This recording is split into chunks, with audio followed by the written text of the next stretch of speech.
नमस्ते गाइस, मैं हूँ डोली मिश्रा, राम गोपाल की पत्नी, जिनकी आज से 4 दिन पहले हत्या हुई है।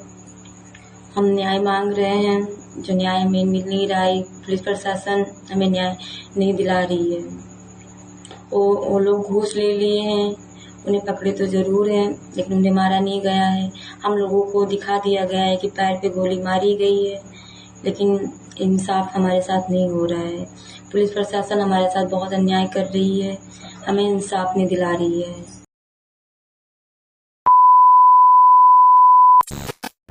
नमस्कार दोस्तों, राम गोपाल मिश्रा का एक ऐसा केस है जिसको सुन करके सच में लोगों के रोंगटे खड़े हो जाते हैं, क्योंकि इतनी दरिंदगी तरीके से ख़त्म किया गया है। इसी बीच में कई लोग जानना चाहते हैं कि भाई इसकी शुरुआत कैसे हुई, जो इतना कट्टरपंथी गुस्सा होकर के इतनी गंदी तरीके से बेरहमी से राम गोपाल मिश्रा को ख़त्म किया। तो पूरी स्टार्टिंग की कहानी आपको बताता हूँ। अब जिस बंदे को ख़त्म किया वो तो अकेला बंदा नहीं था, उसके साथ में और भी कई लोग थे, जिसमें से एक विनोद कुमार मिश्रा भी है।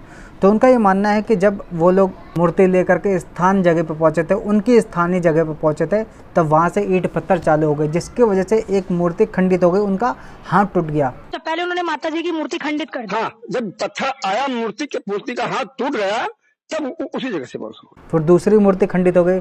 फिर उसके जस्ट बाद डीजे पे पत्थर बजाने चालू कर दिया। फिर डीजे वालों को खींच कर मारा गया। मिश्रा का कहना है कि जो इन सब की शुरुआत करी थी वो अब्दुल हमीद के बेटे के द्वारा करी गई थी, छत से पत्थर फेंक करके। उसके द्वारा सारा माहौल बिगाड़ा गया था, जबकि सारा कुछ प्री प्लान वैसे पहले से ही था। प्लानिंग अगर नहीं होती तो ऐसे झगड़ा नहीं होता। फिर बताया जाता है कि वहीं पे संगठन के कुछ लोग जो थे वहाँ बैठ गए, धरना देने लग गए। हम लोगों ने वहाँ प्रोटेस्ट किया, धरना कर दिया वहीं। पुलिस ने उनकी एक नहीं सुनी, यानी कि उनकी केवल मांग ये थी कि वो लोग जो है माफ़ी मांग ले सामने वाले जिन्होंने पत्थरबाजी करी, लेकिन पुलिस ने मिश्रा की सुनी नहीं। फिर मिश्रा ने सोचा कि भाई इस हिंसा को किसी न किसी तरीके से रोका जाए, तो उसने और कुछ जो हिंदू नेता है उन्होंने मिलकर के अब्दुल हमीद से भी बातचीत करी। लेकिन भाई वो तो ठहरा, अब्दुल हमीद अपने बेटे का ही पक्ष लेगा, तो उसने पक्ष लेते हुए ये बोल दिया कि भाई डीजे पे जो है ना पाकिस्तानी गाने बज रहे थे, जिससे मुस्लिमों को आपत्ति हुई। पहली जो घटना शुरू हुई है वो उस तरफ से,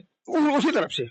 अचंभे की बात तो ये है, इस बात को ध्यान रखेगा, मिश्रा का कहना है कि अब्दुल हमीद जो है ना वो मेरे साथ में ही पढ़ता था। अब्दुल हमीद का लड़का रिंकू और सपलू इन्हीं लोग थे, और अब्दुल हमीद और फाहिम और खुर्शीद। कोई लड़ाई थी उन लोग की? कोई लड़ाई नहीं। तो लोग कहते हैं कि हमारे 5 साल के दोस्त है, हमारे 2 साल के, हमारे 3 साल के। ये देखो बेटा पत्थरबाजी कर रहा है, बाप बचा रहा है, और उसका बाप मिश्रा के साथ में पढ़ता था।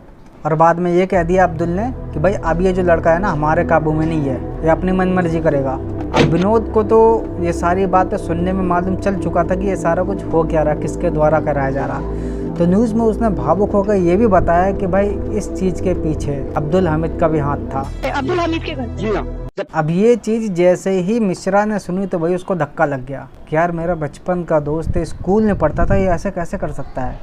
लेकिन कुछ समय के बाद ये सारा कुछ तो जारी था ही, मारपीट चालू थी, लड़ाई दंगा चालू था। मस्जिद के लाउड स्पीकर से आवाज़ आती है, अल्लाह अकबर कह करके ऐलान किया जाता है, जो जहाँ मिले उसे मार डालो, काट डालो। फिर इसके बाद बताया जाता है इतना ऐलान होते ही 150 से लेकर 200 लोगों के हाथ में हथियार आ गए और तुरंत वो बाहर निकल आए हमला करने के लिए।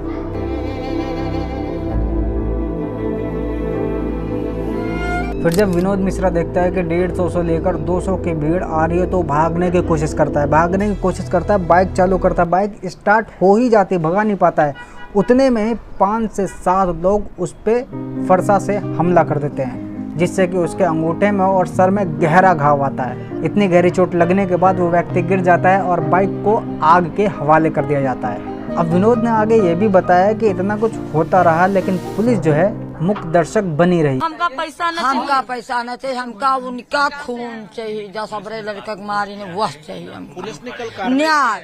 जब हिंदू एकत्रित हो गया और जवाब देने की कोशिश करे तो उन पर ही उल्टा लाठीचार्ज कर दी।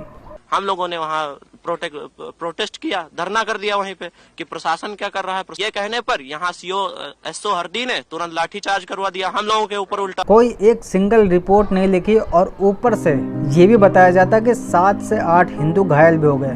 कोई भी सही से सख्ती से कार्रवाई करी नहीं गई। विनोद मिश्रा के साथ साथ चंद्रपाल मिश्रा भी मौजूद थे वहीं पे, जिसमें उनका ये कहना है कि ओम प्रकाश की गलती क्या थी। उसकी केवल गलती इतनी थी कि हरा झंडा उतारा था, और हरा झंडा उसने तब उतारा था जब पत्थरबाजी करी गई थी। उसके बाद में झंडा उसके पहले भी और मकानों पर लगे थे और उसके आगे भी मकानों पे लगे थे, उसी के मकान पे वो झंडा उतारने लड़का क्यों गया, ये बताइए। चंद्रपाल जी ने मेन पॉइंट ये भी बताया है कि जब से राम मंदिर बना है तब से मुस्लिम लोगों में बहुत ही ज़्यादा भीड़ है और ये सारी घटनाएं बढ़ती जा रही हैं तब से, और उसका एक गुस्सा भी उतार रहे हैं। इन्होंने ताजिया को लेकर भी खुलासा किया है कि भाई कोरोना काल था तब ताजिया को उठाने की अनुमति नहीं दी थी, तब से भाई मुस्लिम समुदाय और भी ज़्यादा गुस्सा है। तो इसी गुस्से में उन्होंने विसर्जन के दौरान हमला किया।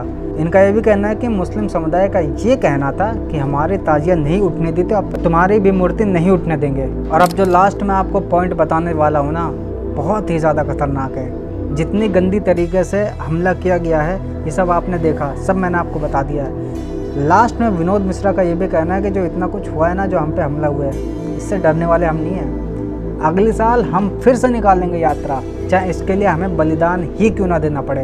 जबकि बताया जाता है कि ऐसी घटना पहले भी हो चुकी है, 1994 में भी और 1995 में भी। मैंने तो केवल अपना काम इतना निभाया है कि जो जानकारी सही थी ये मैंने आप तक पहुंचाई है, लेकिन फिर भी कई लोग मुझ पे इल्ज़ाम ये लगा देंगे कि भाई मैं हिंदू मुस्लिम फैला रहा हूँ।